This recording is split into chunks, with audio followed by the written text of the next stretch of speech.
नमस्कार दोस्तों, स्वागत है आपका अपने YouTube चैनल सौर्य अकेडमी पे। तो फ्रेंड, हमने जो टेस्ट सीरीज शुरू की थी, आज उसका अगला पार्ट है। जिसने अभी तक सब्सक्राइब नहीं किया है वो सब्सक्राइब कर लीजिए, और इससे पहले कि जिसने टेस्ट सीरीज नहीं देखी है में जाकर देख सकते हैं। और टेलीग्राम चैनल से जुड़कर वहाँ से PDF डाउनलोड कर सकते हैं। लिंक मैंने डिस्क्रिप्शन बॉक्स में दिया है। तो चलिए फ्रेंड, शुरू करते हैं। आज का पहला क्वेश्चन है, उत्तराखंड राज्य आंदोलन की निम्नलिखित घटनाओं को आरोही क्रम में बताइए। तो पर्वतीय विकास परिषद, इसका गठन कब हुआ है? तो 1969। कुमाऊं परिषद का कांग्रेस में विलय कब हुआ है? 1926 में हुआ है। उत्तराखंड युवा परिषद 1976 में बनी है। उत्तराखंड युवा परिषद जब राज्य के लिए आंदोलन हो रहे थे, युवाओं को भी शामिल किया था, ये मैंने पहले पढ़ाया है। गणदेश सेवा संघ, ये भी मैंने पढ़ाया है, 1938 में होता है, दिल्ली में हृदय सुमन करते हैं। तो सबसे पहले कौन सा आएगा? 4 आएगा, फिर कौन सा आएगा? 2 आएगा, फिर कौन सा आएगा? 1 आएगा, फिर 3 आएगा। तो इसका सही उत्तर हो जाएगा ऑप्शन सी, 4 3 2 1। 4 3 2 1। नेक्स्ट क्वेश्चन है, निम्नलिखित में से कौन सा उत्तराखंड क्रांति दल का संस्थापक अध्यक्ष था, यानी कि जिसने स्थापना भी की है और उसका अध्यक्ष भी था?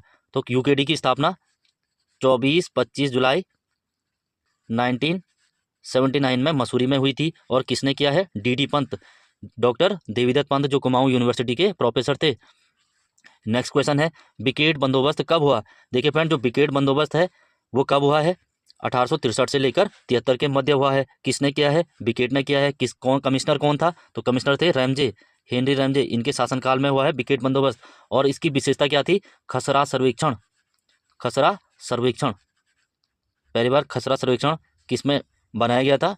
तो बिकेट बंदोबस्त 1863 से लेकर 73 तक। और ये 20 साला बंदोबस्त था, 20 साला, यानी कि 20 साल के लिए ये भूमि के लिए बंदोबस्त किया गया था। नेक्स्ट क्वेश्चन है, राज्य में उत्पादित जो मंडुआ है यानी कोदा है, इसका जो निर्यात किया जाता है, ये एक्सपोर्ट किया जाता है, तो किस देश के साथ इसका निर्यात किया जाता है? तो जापान के साथ किया जाता है। ऑप्शन बी राइट आंसर हो जाएगा, क्योंकि जो मंडुआ है इससे दवाइयाँ, केमिकल, ये चीज़ें बनाई जाती हैं। तो जापान टेक्नोलॉजी में आगे है, तो जापान इस चीज़ को उत्तराखंड से खरीदता है। नेक्स्ट क्वेश्चन है, निम्नलिखित में से सही सुमेलित युग्म का चयन कीजिए। तो सही सुमेलित कौन सा है? तो ऋषिकेश मनसा देवी मंदिर, तो गलत हो जाएगा, ये हरिद्वार में है। कौसानी अनासक्ति आश्रम, बिल्कुल सही है। जोशीमठ लक्ष्मी आश्रम, ये गलत हो जाएगा। लक्ष्मी आश्रम कहाँ है? अल्मोड़ा में है। लक्ष्मी आश्रम अल्मोड़ा में है। ये आप कमेंट करेंगे, लक्ष्मी आश्रम की स्थापना किसने की? ये मैंने पढ़ाया है। चंपावत मुगलगढ़ी, ये बिल्कुल सही है, यानी कि 2 और 4, 2 और 4 किस में है? तो ऑप्शन बी फॉर बॉल, 2 और 4 सही उत्तर हो जाएगा। नेक्स्ट क्वेश्चन है, पर्वतमाला योजना का उद्देश्य है। देखिए फ्रेंड, जो पर्वतमाला योजना है उसका उद्देश्य उत्तराखंड में पर्यटन को प्रोत्साहन देना है। Option C is the right answer. Next question है, वर्ष 2011 की जनगणना के अनुसार उत्तराखंड राज्य में न्यूनतम साक्षरता दर किस जिले में थी? तो सबसे कम साक्षरता दर किस जिले की है? तो वो हरिद्वार की है। Option C is the right answer. और न्यूनतम महिला साक्षरता, तो महिला में है उत्तरकाशी। न्यूनतम महिला साक्षरता उत्तरकाशी। देखिए फ्रेंड, न्यूनतम जो साक्षरता है तो हरिद्वार की है, और सबसे अधिक देहरादून की है। देहरादून की है। और न्यूनतम महिला साक्षरता उत्तरकाशी की है, और सबसे अधिक वो भी देहरादून की है। नेक्स्ट क्वेश्चन है, भारतीय पशु चिकित्सा संस्थान मुक्तेश्वर की स्थापना 1893 में की गई थी। किसने की थी? तो डॉक्टर अल्फ्रेड लिंगार्ड द्वारा की गई थी। और ये कहाँ पर है मुक्तेश्वर? तो ये नैनीताल के अंदर है, नैनीताल। देखिए फ्रेंड, जो रानीखेत बीमारी है मुर्गों से संबंधित है, इसका जो टीका है वो भी यहीं पर खोजा गया था, मुक्तेश्वर में। और जो ब्लूमफील्ड है, इन्होंने जो FRI की बिल्डिंग है उसका डिजाइन दिया था, ब्लूमफील्ड। नेक्स्ट क्वेश्चन है, निम्नलिखित में से सुमेलित नहीं है। तो सुमेलित कौन सा नहीं है? IT एकेडमी नरेंद्र नगर, बिल्कुल सही है। IT पार्क श्रीनगर, ये गलत हो जाएगा। IT पार्क कहाँ है? तो देहरादून में है। IT पार्क सहजदारा में है। जय प्रौद्योगिकी परिषद हल्दी पंतनगर, बिल्कुल सही है। सॉफ्टवेयर टेक्नोलॉजी पार्क देहरादून, ये भी सही है। तो इसका राइट आंसर हो जाएगा option B, IT park Dehradun में है, ना कि श्रीनगर में। नेक्स्ट क्वेश्चन है, उत्तराखंड में एक नाली भूमि में कितने मुट्ठी होती है? तो एक नाली में कितने मुट्ठी? तो 16 मुट्ठी होती है। 16 मुट्ठी, या फिर हम कह सकते हैं 200 वर्ग मीटर, कभी कभी वर्ग मीटर में पूछता है, 200 वर्ग मीटर। और ढाई नाली में कितना होता है? तो 40 मुट्ठी। ढाई नाली में 40 मुट्ठी, ये भी क्वेश्चन आता है, ढाई नाली में कितनी मुट्ठी होता है? तो 40 मुट्ठी। नेक्स्ट क्वेश्चन है, निम्नलिखित में से सुमेलित नहीं है। UCB, तो UCB हल्दी बिल्कुल सही है। यूसर्क देहरादून में, ये भी सही है। यूसैक देहरादून, ये भी सही है। यूकॉस्ट, ये भी देहरादून में है, मसूरी नहीं है, तो देहरादून। तो इसका राइट आंसर हो जाएगा ऑप्शन डी। देखिए फ्रेंड, ये है क्या? UCB क्या होता है? UCB का जो पूरा नाम है UCB, Uttarakhand council for biotechnology, यानी हिंदी में हम कह सकते हैं उत्तराखंड जैव प्रौद्योगिकी परिषद। तो ये कहाँ पर है? हल्दी। हल्दी कहाँ है? पंतनगर में है, Pantnagar. Uttarakhand council for biotechnology या फिर उत्तराखंड जैव प्रौद्योगिकी परिषद, ये पंतनगर में है। अगला है यूसर्क, USERC, यूसर्क। इसका अगर पूरा नाम देखें तो उत्तराखंड विज्ञान शिक्षा एवं अनुसंधान केंद्र, उत्तराखंड विज्ञान शिक्षा एवं अनुसंधान केंद्र। तो इसकी स्थापना कब हुई है? तो इसकी स्थापना हुई है 2 फरवरी 2006 को हुई है। अगला है यूसैक, यूसैक। अगर हम यूसैक का पूरा नाम देखें तो Uttarakhand space application centre, Uttarakhand space application, Hindi में इसको उत्तराखंड अंतरिक्ष उपयोग केंद्र। और इसकी स्थापना कब हुई है? 21 सितंबर 2005 को हुई है। और इसमें लास्ट है यूकॉस्ट, यूकॉस्ट। यूकॉस्ट का जो पूरा नाम है Uttarakhand state council for science and technology, Uttarakhand state council for science and technology. तो इसकी स्थापना कब हुई है? 21 फरवरी 2005 को हुई है। नेक्स्ट क्वेश्चन है, मुजफ्फरनगर कांड के दोषी अफसरों के खिलाफ कार्रवाई करने के लिए कौन सी समिति गठित की गई? देखिए फ्रेंड, ये मैंने पहले पढ़ा है, जब मैं राजा आंदोलन पढ़ा रहा था उसमें मैंने मुजफ्फरनगर कांड और मसूरी कांड, खटीमा कांड, इनकी जो कमेटियां हैं, कितने लोग इसमें मारे गए, ये सब पढ़ा है। तो इससे संबंधित कौन सी है? तो option A is the right answer, Vishnu Sahay committee. अगर श्रीवास्तव कमेटी की बात करें तो ये खटीमा की जाँच के लिए, और मुरलीधर समिति ये थी मसूरी कांड के लिए, मसूरी। और खटीमा कांड कब हुआ? तो 1 सितंबर 1994 को, और मसूरी कांड 2 सितंबर 1994 को हुआ है। देखिए आप लोग कमेंट करेंगे मुजफ्फरनगर में कितने लोग मारे गए, मसूरी में कितने लोग मारे गए और खटीमा में कितने लोग मारे गए हैं, इसको आप लोग कमेंट करेंगे, मैंने पढ़ा है ये। नेक्स्ट क्वेश्चन है, तिब्बत के राजा काकुआ मोर को हराने वाला परमार शासक कौन सा था? तो ये तिब्बत का एक प्रांत होता है दापा। तो दापा पर आक्रमण करता है परमार शासक मानसा, और इस काकुआ मोर को पराजित कर अपने अधीन करता है, और उससे टैक्स के रूप में एक शेर सोना और एक 4 सींग वाला मेंढा टैक्स के रूप में सालाना प्राप्त करता है।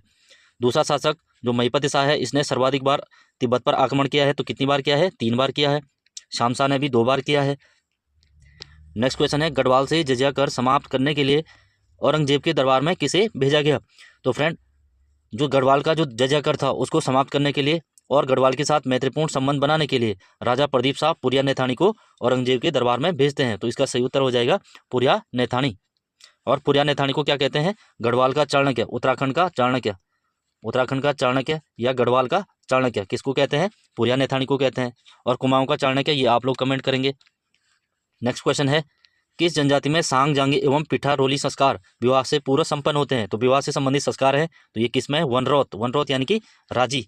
और राजी में मूक विनिमय प्रथा भी है, मूक विनिमय प्रथा, विनिमय यानी कि ये लोग क्या करते हैं, अपना सामान लोगों के घर में छोड़ते हैं और लोग उसके बदले अनाज वहाँ पर छोड़ते हैं। भाषा तो आती है नहीं, तो मूक विनिमय यानी कि चुपचाप व्यापार करना। और हम भोटिया की बात करें तो इसमें कौन सी प्रथा है? तत्सत एवं दमोला, तत्सत एवं दमोला जो विवाह संबंधित प्रथा है वो भोटिया के अंदर है। नेक्स्ट क्वेश्चन है, थारू जनजाति में विवाह की मध्यस्थता करने वाले व्यक्ति को क्या कहा जाता है? यानी कि जो 2 पक्षों में विवाह सेट करेगा उस व्यक्ति को क्या कहते हैं? तो मजपतिया। किसमें कहते हैं? तो थारू जनजाति में। देखिए फ्रेंड, मित्र क्या होता है? मित्र होता है भोटिया जनजाति में। किसमें? तो भोटियाओं में, जिसने 2 पक्षों में व्यापार सेट करना है, व्यापार यानी कि एक व्यक्ति को दूसरे से मिलाया है, इनके बीच व्यापार सेट किया है, तो भोटिया जनजाति में उसको क्या कहते हैं? मित्र। नेक्स्ट क्वेश्चन है, नैनीताल बैंक की स्थापना किसके द्वारा की गई? तो नैनीताल बैंक बुद्धि वल्लभ पंत द्वारा 1922 में की गई। इसका राइट आंसर हो जाएगा ऑप्शन सी। नेक्स्ट क्वेश्चन है, गुरुकुल कांगड़ी विश्वविद्यालय कब बनाया गया? तो गुरुकुल कांगड़ी विश्वविद्यालय का दर्जा कब दिया गया? तो 1962 में दिया गया। और इसकी स्थापना कब हुई थी? 1902 में। कहाँ पर? हरिद्वार में हुई थी। अगर हम बात करें FRI को डीम्ड विश्वविद्यालय का दर्जा कब दिया गया? तो 1991 में FRI को डीम्ड विश्वविद्यालय का दर्जा दिया गया। और 2007 में डीम्ड विश्वविद्यालय का दर्जा किसे दिया गया? तो जो जॉलीग्रांट हॉस्पिटल है, जॉलीग्रांट, स्वामी राम ने इसकी स्थापना की थी ना, स्वामी राम। कब की थी? 1989 में। 1989 में स्वामी राम ने जॉलीग्रांट जो हॉस्पिटल है उस विश्वविद्यालय की स्थापना की थी, और उसको 2007 में डीम्ड विश्वविद्यालय का दर्जा दिया गया। नेक्स्ट क्वेश्चन है, कौन से साहित्यकार अडवाल नाम से कविताएं लिखता था? तो अडवाल नाम से कौन कविताएं लिखता था? तो इसका राइट आंसर हो जाएगा ऑप्शन सी, चारूचंद पांडे। जो इनकी रचनाएं हैं, एक तो अडवाली है, अडवाल, और ये कब लिखी? 1996 में लिखी है इन्होंने।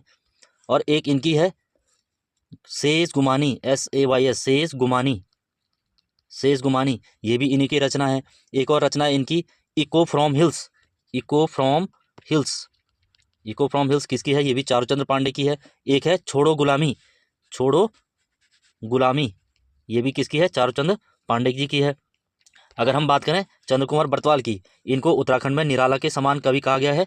निराला के समान कवि, 28 साल की उम्र में इनका निधन हुआ था। और जो इनकी रचनाओं का संकलन क्या है, इनकी रचनाएं किसने छापी हैं, तो शंभू प्रसाद बहुगुणा, शंभू प्रसाद बहुगुणा। अगर प्रश्न आएगा चंद्र कुमार बर्तवाल की जो रचनाएं हैं उनका संकलन किसने किया, तो शंभू प्रसाद बहुगुणा ने किया है। इनकी जो मुख्य रचना है कौन सी है, काफल पाकू, काफल पाकू, काफल पाकू के साथ साथ मेघनंदिनी, मेघनंदिनी। नेक्स्ट क्वेश्चन है हितैषी समाचार पत्र कहाँ से प्रकाशित होता था। देखिए फ्रेंड, जो हितैषी समाचार पत्र है वो लैंसडाउन से प्रकाशित होता था और इसके जो संपादक थे कौन थे, पीताम्बर दत्त पसबोला, पीताम्बर दत्त पसबोला इसके संपादक थे। अगर नेथड़ा की बात करें तो नेथड़ा से कौन सा निकलता था, पुरुषार्थ, पुरुषार्थ नेथड़ा दुगड्डा के पास है पुरुषार्थ। और किसने निकाला था ये, गिरजादत्त नैथानी, गिरजादत्त नैथानी ने निकाला था पुरुषार्थ। कहाँ से, नेथड़ा से निकाला था। तो फ्रेंड्स ये थे आज के क्वेश्चन जिसमें हमने एक्स्ट्रा फैक्ट के साथ इनको कवर किया है। इसमें जो यूके SSS और यूके PSC के जो प्रीवियस ईयर क्वेश्चन है वो भी इसमें डाले गए हैं और जो नए क्वेश्चन हैं वो भी डाले गए हैं आगामी एग्जाम के लिए, ये इंपॉर्टेंट होंगे। तो फ्रेंड लाइक शेयर सब्सक्राइब, जिसने अभी तक सब्सक्राइब नहीं किया है वो कर लीजिए।